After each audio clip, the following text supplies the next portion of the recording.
ministère wana bapesa kambongo na dekonaye mais le makambo ezate et kasi OK mon gouverneur tout le monde a pu arrêter en goto et bazando en weza niveau ni zando za na katote zando za na bokasa te zando za entre Wakading na avenue du marché ya avenue du marché pavillon bolingo na raniti commerce ma magasin zali siko okangi zando ni maman bakangi bino zando papa quand chose en voilà besoin assurance c'est pas qu'un compte de force besoin assurance c'est pas qu'un compte de force papa lobini alobini papa bi makambo ni ayebi amute amuni yango na biso pe to moni na réseaux sociaux ya amuni yango te ayebi te ils ont arrêté mon côté o to bimela mokolo wana ya le 20 na zan ezate papa amuni yango te ezati biloko yango bila azo sala na bande kumoko oyo basali bawenzi na bango bato bawenzi nde mutu bato bawenzi ya mike parce que na mukanda wana batangi bakombo bawenzi wana batangi wenzaka lebelef batangi wenze ya kabinda batangi kabinda na wileri na 24 batangi bawenzi nyonso wana eza bawenzi na bango le basali bawenzi wana bakaniseke nzandu ekufa po bango batia ngati bawenzi wana bazwa bato bavanda kuna nde bafutaka tike nde bafutaka tike bino nde bafutaka tike te biso tobanda kufuta tike ntango zandu ezalaki bamba biso biso na kati ya zandu biso kula tokozonga na kati ya zandu biso tozoka so na kati ya zandu te bango bakesa bawenzi na bango bawenzi wana basali wana na ba député provincial baza na kati ya bawenzi na ba député provincial baza na kati ya bawenzi wana basala ba toilette na bango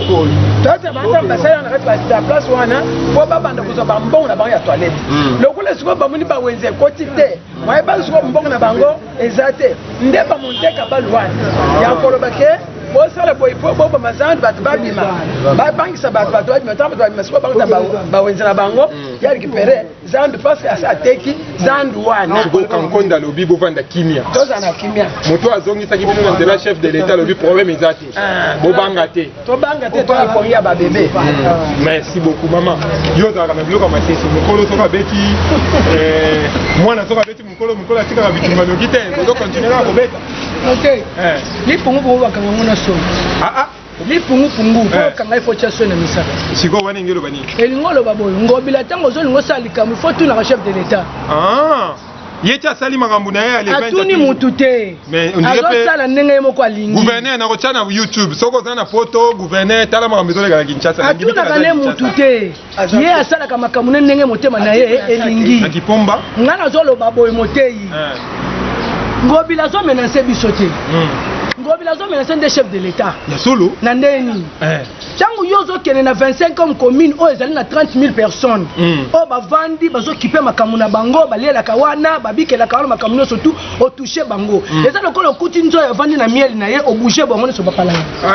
sikoyo ntango bapalanga basani babandi koswaswa bato pamba est-ce que ndenge eza na président Fachi akolinga ke population ya marché central epalangana ebanda kosala oyo nyonso basali lelo comme ça po mboka ezala déstabilise te nga ndimi te alors nga kutu na kimotei alors mokonzi ya mboka aza na posa ya kimia araisonne makambo ya malamu aza na posa biloko ngobila azosala te ngobila atika soki alingi kobongisa zandu abongisa na lac Tanganyika eza liboso na ye olobi lac Tanganyika eza liboso ya biro ezalaka kote nini na liboso ya biro na ye hôtel de ville na hôtel de ville lac Tanganyika mai wana obenyango lac bangolo eza wana ya solo eza lac Tanganyika bapêcheur ya kingabwa boyamba assainissement ya liboso yango wana boyamba bapêcheur ya kingabwa assainissement ya liboso eza lac Tanganyika wana banda kopêche po toza besoin bambisi apêche bambisi wana prendre biso tondima ye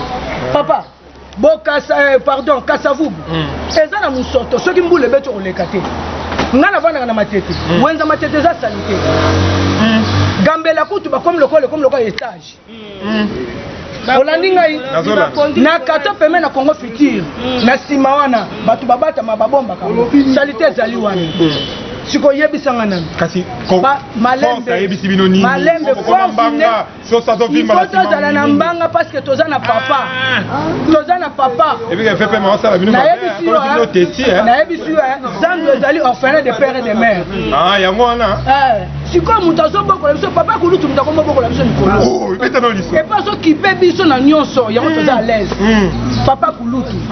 alobi makambo wana ayebi te bino boza bana ndeko na ngai bovanda kimia nga moko na kosokipe bino na makambo nyonso bateki boyoka bateki bozala kimia eloko eza te le 20 tokozala na kati ya zandu moto afungola zandu ezali Gilbert Kankonde ezali ngobila te parce que ngobila bi ayebi zandu te sikoyo kokanga ngo ndenge nini eza lokola mwasi moko ozobotise bana batunyo aza mwasi na ngai te ozobotise bana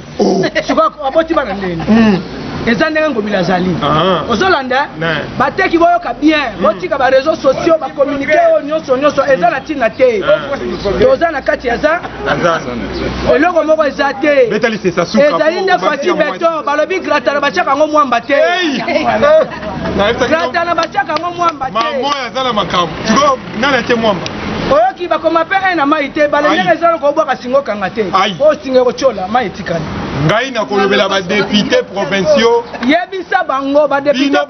malembe omoni badepute provinciaux bolingaka na bino biso te toyebi kobanda nanu yo pasteur moteya ya bato biso oza bandimi yo Godin Mpoi ozali pasteur mais osalaka ki pastorat na yo te bongo makambo ya député za mambo ba pasteur oza pasteur député pasteur mais osalelaka ki député na ona ki pasteur na yo te to olingi no biso te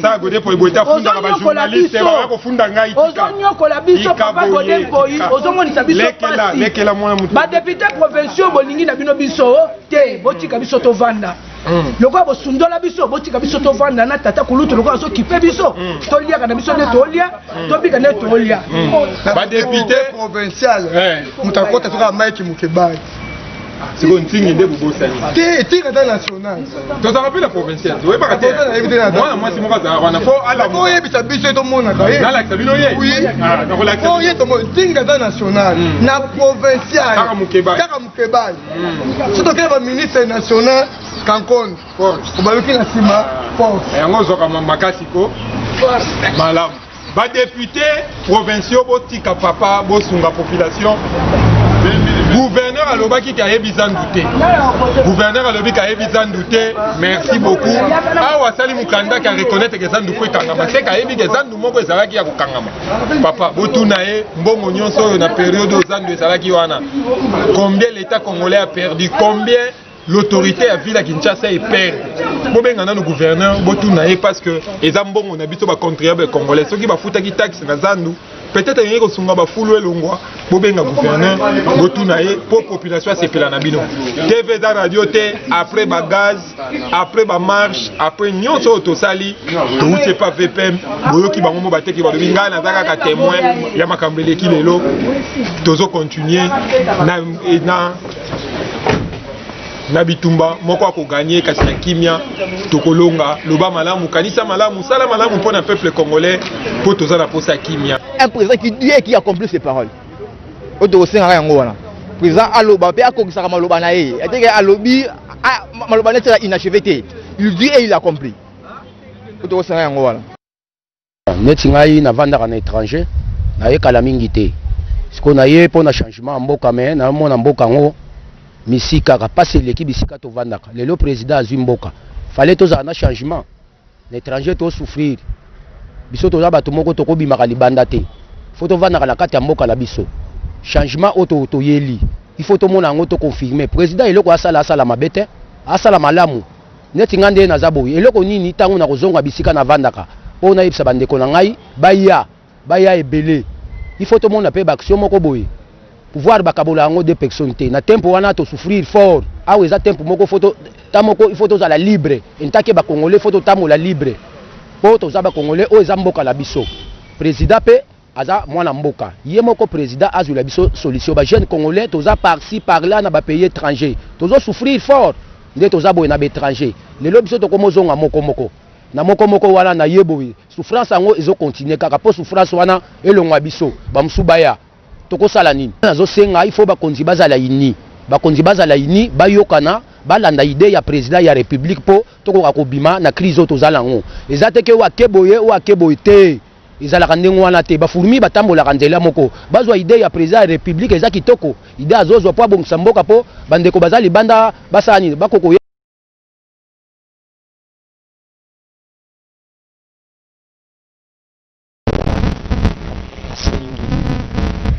retombé nango ezali souci na ye eza souci ya peuple. Tant balobi le peuple d'abord. C'est-à-dire quoi? Il faut que peuple nyonso a se retrouver na biloko. Ayeko comprendre que makambo ezoko bloqué un groupe de gens, un groupe d'individus que balingi ba partager gâteau wana bango moko na moko. Mais chef de l'État a une volonté politique. Et cette volonté politique on a ndé toujours lingake biso nyonso tozala derrière ye.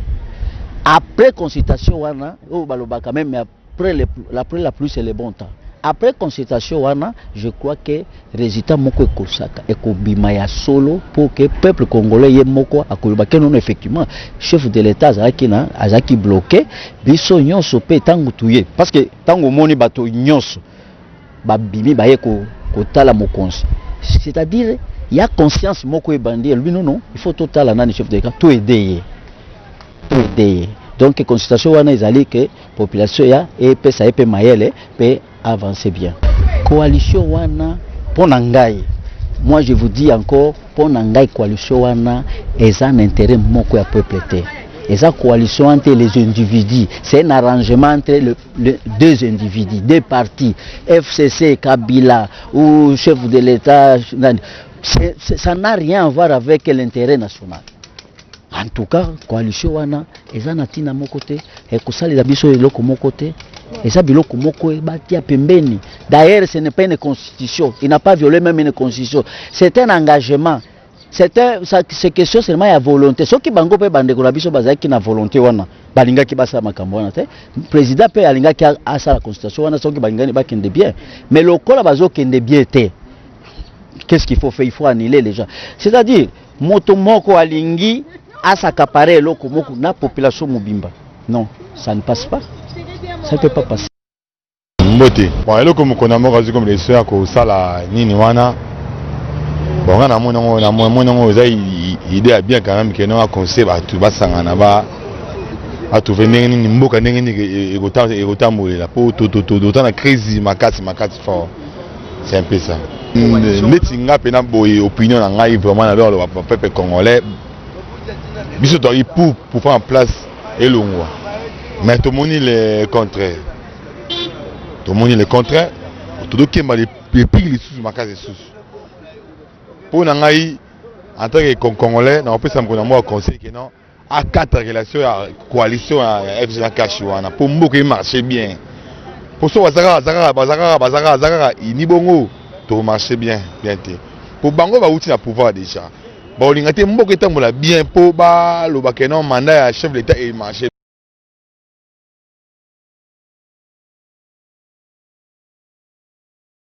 Il y a Kabila. La deuxième fois, c'est au moment où il y a une deuxième fois, c'est ça, parce que on va casser sous fort. Papa à 18 ans, ouais, Kabila, ça y est. D'où il faut chef de l'État, mais qu'on revoit la coalition. Biso civil, la coalition, la coalition. Ceux qui vont à la coalition, ils ont bouché le monté. À la coalition, c'est un peu ça. Bonjour.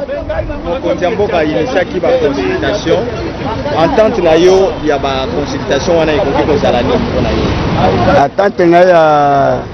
ya nyongo wana oyo tuni ngai wana ezali bien, eza mabete. Mais so totali président de la République Félix aza motema monene.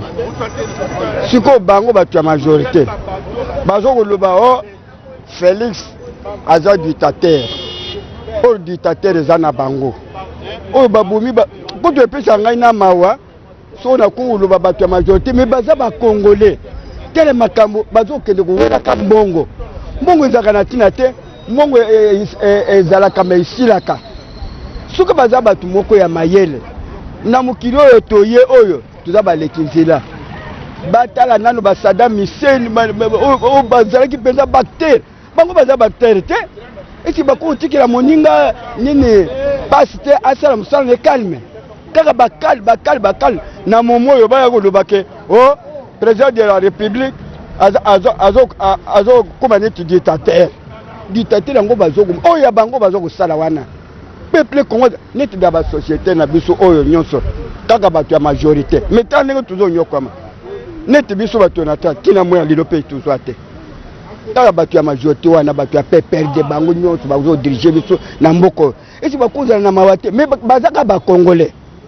hein iluko nini ezosala biso naza sûr que ego résoudre lokola bango basangani déjà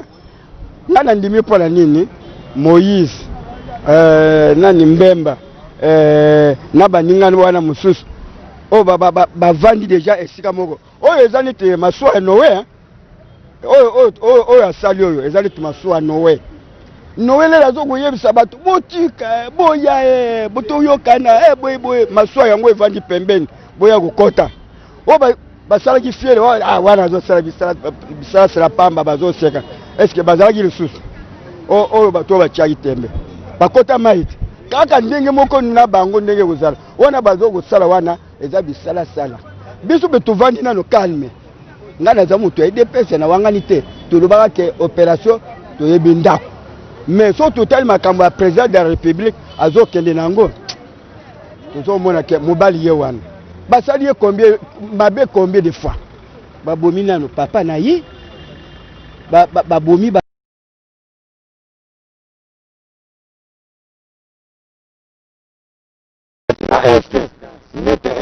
asisi bato nyonso bato ne ya présidence soko azalaki dictateur me makambo si ebepa ndenge avi oyo eyaki oyo akomi dictateur yango bozomona président oyo azokoloba dictateur ya nini azosécurize mboka na ye biloko bandaka tomona na biso yango te tomona kaka ndenge kala nani bapilote mbo bazalaka baye kokufa histoire ya mboka nazoloba yango tobosana yango te mais toye komona lisusu biloko wana soko ye asali yango na moment nazoloba état que président de la république bozo kofuta ye te a déclaré mabe baye kofuta ye kaka kala mingi te 3 mois tela moto ya ndenge wana bokosepela na ye te mais bino bozo komona mabe yango wana ngai na lobi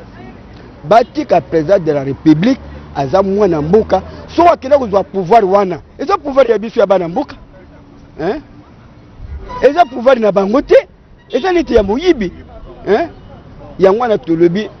nga na banga te Kabila atika moninga sala musala lere asala musala moninga muto moko aderanjaki ye exact mais souffrance oyo toza nango ye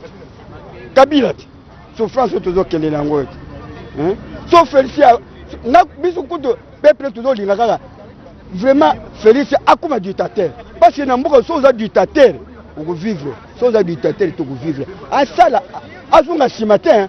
so ka meko kozunga sima biso peuple to bamba mabanga to lokola lobi ke azokende libuso akende libuso pouvoir wana eza ya peuple eza pouvoir na bango te oh ya majorité ma majorité ngo banani biso na mboka to ya majorité un congolais ozokende kuwela mbongo ozonyokola mwana nona ndako ese sala maka mais yazo kuwela alesa bana na ye hein tout sepeli ne loko wana sali biso ba congolais to sepeli nango même kimkunjo Félix azanango euti pa nzambe mais so ba meki David ye wana yo omona so ba meki bamsusu ba uluka na banzira ya nini nani Kabunda alobaki nini albe bamsusu ba uluka nzela ko nager